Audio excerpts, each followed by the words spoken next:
Hello, guys. This is just another Potterhead. Well, we are back with the third part of the first chapter.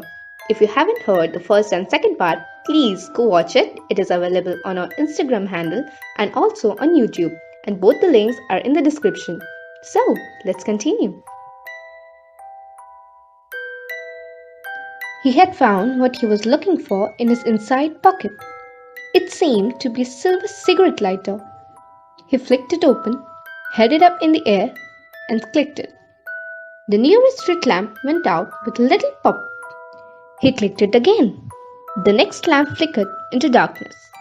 12 times he clicked the put-outer, until the only lights left in the whole street were two tiny pinpricks in the distance, which were the eyes of the cat watching him. If anyone looked out of their window now, even beady-eyed Mrs. Dursley, they wouldn't be able to see anything that was happening down on the pavement. Dumbledore slipped the put-outer back inside his cloak and set off down the street towards number 4, where he sat down on the wall next to the cat. He didn't look at it, but after a moment he spoke to it. Fancy seeing you here, Professor McGonagall. He turned to smile at the tabby, but it had gone. Instead, he was smiling at a rather severe-looking woman who was wearing square glasses, exactly the shape of markings the cat had had around its eyes. She too was wearing a cloak, an emerald one. Her black hair was drawn into a tight bun. She looked distinctly ruffled. "How did you know it was me?" she asked. "My dear Professor, I have never seen a cat sit so stiffly." "You would be stiff if you had been sitting on a brick wall all day," said Professor McGonagall. "All day? When you could have been celebrating? I must have passed a dozen feasts and parties on my way here." Professor McGonagall sniffed angrily. "Oh yes, everyone is celebrating, all right," she said impatiently. "You'd think they would become a bit more careful, but no, even the Muggles have noticed something's going on. It was on the news." She jerked her head back at the Dursleys' dark living room window. "I heard it. Flocks of owls, shooting stars. Well, they're not completely stupid. They were bound to notice something." "Shooting stars down in Kent?" "I bet that was Diddless Diggle. He never had much sense."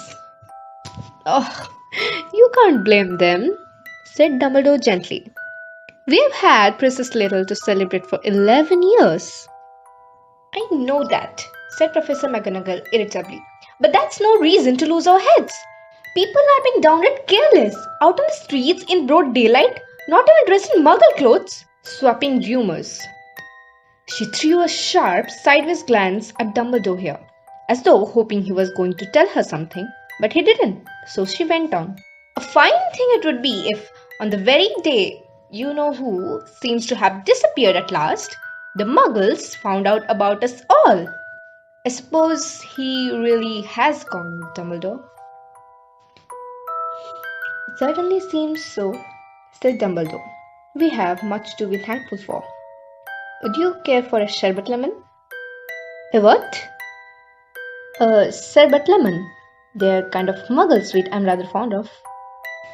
"No, thank you," said Professor McGonagall coldly, as though she didn't think this was the moment for sherbet lemons.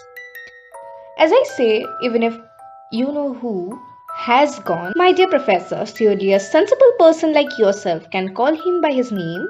All this you-know-who nonsense. For 11 years I have been trying to persuade people to call him by his proper name. Voldemort." Professor McGonagall flinched, but Dumbledore, who was unsticking 2 sherbet lemons, seemed not to notice. "It all gets so confusing if we keep saying you-know-who. I have never seen any reason to be frightened of saying Voldemort's name." "I know you haven't," said Professor McGonagall, sounding half exasperated, half admiring. "But you're different. Everyone knows you are the only one you know." "Oh, all right." Voldemort was frightened of. "Oh, you flatter me," said Dumbledore calmly. "Voldemort had powers that I will never have. Only because you're too, well, noble to use them. It's lucky it's dark. I haven't blushed so much since Madame Pomfrey told me she liked my new earmuffs. Professor McGonagall shot a sharp look at Dumbledore and said, "The owls are nothing to the rumors that are flying around. You know what everyone's saying? About why he's disappeared, about what finally stopped him." It seemed that Professor McGonagall had reached the point she was most anxious to discuss. The real reason she had been waiting on a cold, hard wall all day. For neither as a cat nor as a woman had she fixed Dumbledore with such a piercing stare as she did now. It was plain that whatever everyone was saying, she was not going to believe it until Dumbledore told her it was true.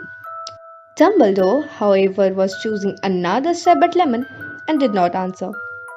"What they're saying," she pressed on, "is that last night Voldemort turned up in Godric's Hollow. He went to find the Potters. The rumor is that Lily and James Potter are that they're dead." Dumbledore bowed his head. Professor McGonagall gasped. "Lily and James? I can't believe it. I didn't want to believe it. Oh, Albus." Dumbledore reached out and patted her on the shoulder. I know, he said heavily. Professor McGonagall's voice trembled as she went on. "That's not all.